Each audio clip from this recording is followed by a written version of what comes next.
très rapidement, si vous avez une entreprise, qu'est-ce que vous pouvez faire au niveau marketing pour réaliser des progrès? Ce qu'on conseille aussi en marketing et en développement d'affaires, c'est toujours de partir de sa clientèle existante quand on a une clientèle existante. Donc, on peut commencer avec une enquête de satisfaction auprès de sa clientèle. On vous propose déjà quelques petites questions pour commencer demain matin, la semaine prochaine, si vous voulez. Vous pouvez appeler vos clients et puis leur demander, écoutez, monsieur le client, qu'est-ce qu'on devrait commencer à faire? Qu'est-ce qu'on devrait arrêter de faire? Qu'est-ce qu'on devrait continuer de faire? Vous allez voir les réponses à ces questions-là. Ça va être très, très instructif. Ça va être riche en enseignement. Ensuite, sur une échelle de 1 à 10, est-ce que vous seriez prêt à faire à nouveau affaire avec nous? Est-ce que vous seriez prêt à nous recommander à votre entourage, à vos amis? Ensuite, qu'est-ce qui vient par la suite? Quelle autre question serait intéressante? Est-ce que vous seriez ouvert à nous donner un témoignage? Est-ce que vous avez des besoins actuels auxquels on n'a pas encore répondu? Ou est-ce que vous avez des besoins aussi pour les nouveaux produits? Donc, on peut inclure une partie commerciale. Est-ce que vous avez des références aussi à nous communiquer? Donc, voilà comment est-ce que vous pouvez facilement, en une journée, une semaine, un mois, ça dépend de votre base de données de clients, réaliser des progrès rapides en marketing. Maintenant, on a parlé de marketing, mais on parle aussi de budget. Ça prend de l'argent pour faire du marketing. Une question qui revient souvent, on est supposé avoir quel budget? Comment déterminer un budget? Comment fixer un budget pour notre marketing? Bien, il n'y a pas de formule magique, il n'y a pas de réponse facile à cette question. Mais là, si on regarde un petit peu, si on analyse, on voit que ça va de 1% à 30% en général des ventes. Donc, on va prendre un ratio des ventes, un pourcentage des ventes pour déterminer notre budget marketing. Mais si on force, si on réduit ça, on arrive à un budget marketing qui tourne entre 1 à 10% des ventes. Et puis, si vous faites des recherches en marketing, si vous consultez des livres en marketing, puis là, vous essayez de voir mais qu'est-ce qu'on est supposé faire, qu'est-ce que les spécialistes recommandent, qu'est-ce que les banquiers recommandent, ça varie entre 10 à 15%. Bon, ça, c'est des règles, mais après, il faut voir en fonction de chaque entreprise. Il faut voir est-ce qu'on est dans un marché qui est fortement concurrentiel. Il faut voir aussi est-ce qu'on a un nouveau produit ou est-ce qu'on a des produits qui sont existants. Il faut voir aussi quelle est la croissance qu'on vise. Est-ce qu'on vise une croissance normale, une croissance régulière ou alors on veut vraiment faire un bond en avant. Et donc là, pour ça, ça nous prend beaucoup de marketing.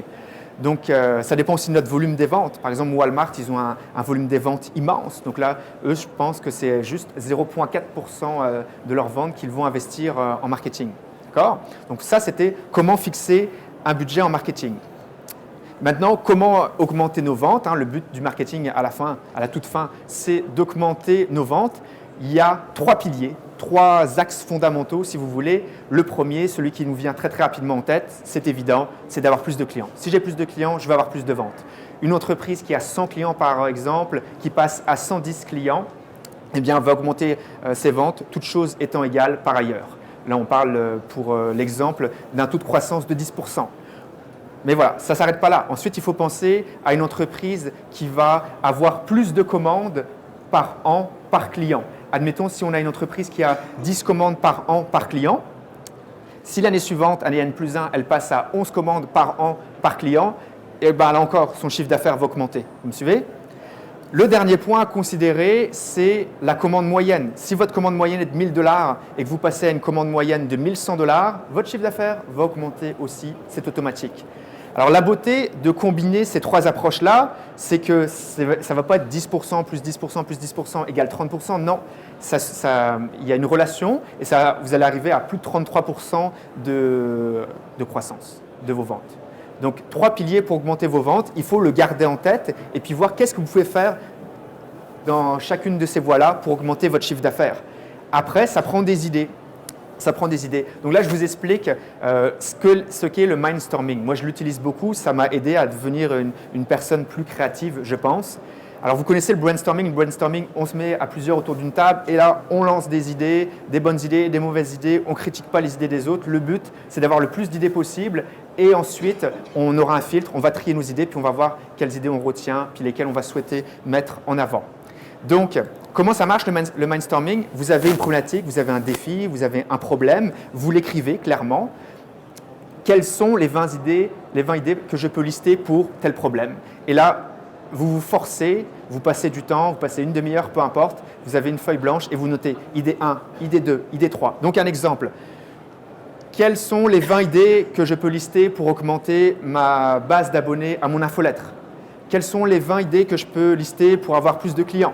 Quelles sont les 20 idées que je peux lister pour avoir plus de personnes qui nous amènent des références? Puis là, vous listez des idées et puis ne soyez pas trop critiques et puis vous allez voir que vous allez écrire des très bonnes idées. Donc ça, c'était pour le mindstorming. Ensuite, on a parlé de budget, on a parlé de passer à l'action, mais il faut mesurer nos résultats pour savoir si on est efficace, pour savoir comment est-ce qu'on peut s'améliorer dans le temps. Alors, quelles sont les métriques qui sont les plus couramment utilisées en marketing? Il y en a deux. On parle de leads, donc de clients potentiels, des clients qui ont un besoin, qui ont un intérêt, qui nous connaissent, qui sont rentrés en relation avec nous, on les a identifiés. On parle de coût par lead et on parle de nombre de leads générés. Donc, on réalise une campagne de télémarketing, combien de leads on va générer, puis chaque lead nous revient à combien. On fait une campagne de publicité dans les journaux, la même chose, combien de leads on a généré, et ensuite, c'est quoi notre coût par lead. Il y a d'autres métriques importantes, hein, la notoriété assistée, la satisfaction, la notoriété spontanée, mais voilà, je vous en donne deux qui sont quand même bien répandues. Donc là, on a parlé de chiffres, je voudrais vous encourager aussi à penser à Pareto. Donc la règle des 80-20, comment ça s'applique? Déjà, je vous le rappelle, ça dit quoi Pareto? Ça dit 80% de nos résultats proviennent de 20% de nos actions. Bon, alors ça dit aussi 80% de nos problèmes au service à la clientèle viennent de 20% de nos clients. 80% de nos pages vues, bien, en fait, c'est 20% des pages de notre site web. Vous pouvez lister, vous pouvez trouver plein d'exemples comme ça. Donc, au niveau de vos actions marketing, eh bien, 80% de vos résultats vont venir de 20% de vos actions. La beauté de Pareto, c'est aussi que c'est granulaire. Ça, souvent, on ne s'en aperçoit pas, mais il y a des couches. Si on applique 80% à 80%, on arrive à 64%. On applique 20% à 20%, on arrive à peu près à 5%. Donc, 64% de nos résultats proviennent de 5% de nos actions. On l'applique encore une fois, on descend. 50% de nos résultats proviennent d'1% de nos actions.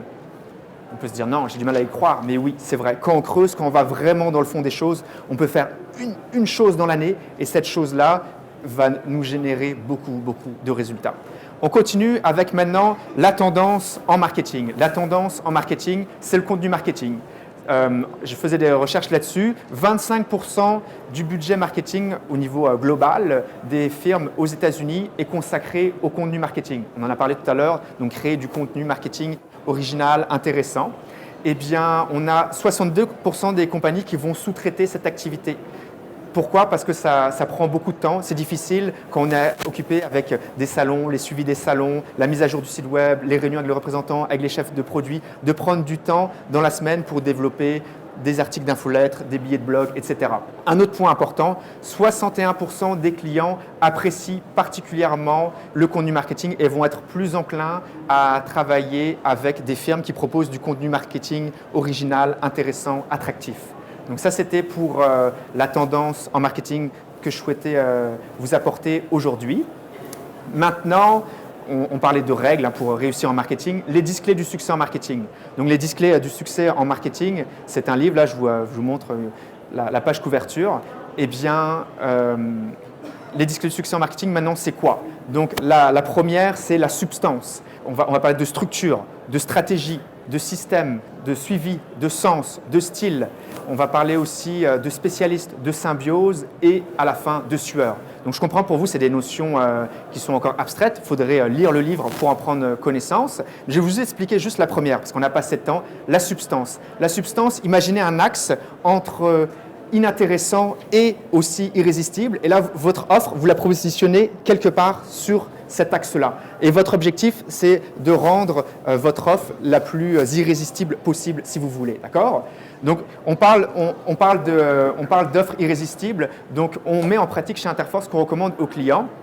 Le livre dont je vous parlais, les 10 clés du succès en marketing, eh bien, à la base, c'est un livre numérique. On en a fait un livre papier et pour ceux qui s'intéressent au marketing, on va vous en donner une copie gratuite. Donc, vous pouvez passer à notre kiosque, c'est juste en face, le 129, et on va vous remettre une copie gratuitement de ce livre. Donc, maintenant, un conseil pour 2014. J'achève. Eh bien, je vous conseille, je vous encourage à élaborer un plan de marketing stratégique et à le mettre en œuvre. D'accord ?